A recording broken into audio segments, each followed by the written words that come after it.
Cukup. Bagaimana sikap kita bagi seorang yang tidak memiliki ilmu sebagai pemula dalam perkara perbedaan? Maka jawabannya adalah, bagi kita seorang pemula itu tampung saja ilmu yang ada. Kemudian kita condong kepada yang paling kita nyaman, yang paling hati-hati. Itu sangat mudah.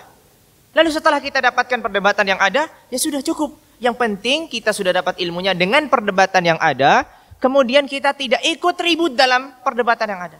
Tampung saja. Yang sering terjadi adalah seorang itu kan sering mengajinya di berbagai ustadz, di berbagai ulama. Di satu majelis dia condong kepada ini, pindah majelis yang lain condong lagi, beda lagi.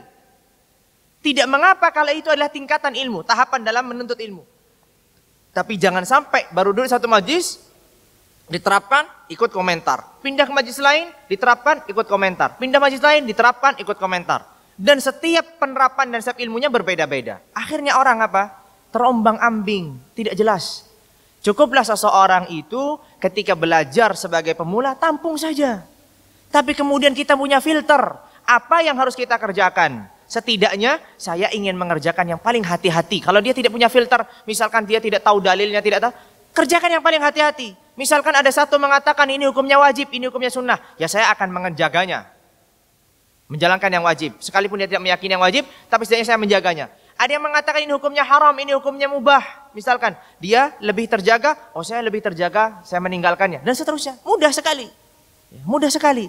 Tapi yang menjadi masalah, yang memperumit dan memperkeruh suasana adalah dia baru mendapatkan ilmu, 1-2 referensi, kemudian bukan hanya diterapkan pada dirinya, pun juga ikut membuat gaduh. Akhirnya harusnya bisa dimudahkan, diselesaikan di antara para ulamanya, tapi karena arus bawahnya sudah semakin gaduh, akhirnya ulamanya pun tertekan dengan masyarakat yang di bawahnya, pun mereka tidak bisa damai.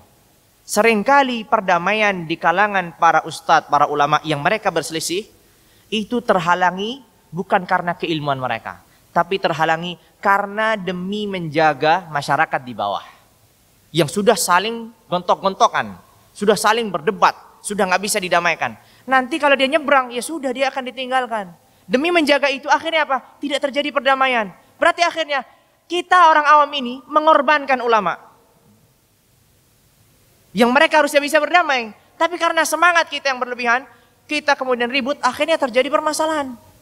Ini akhirnya kegaduhan yang tidak ada akhirnya. Maka benar dikatakan rahimallahu mura'an arafa qadra nafsihi.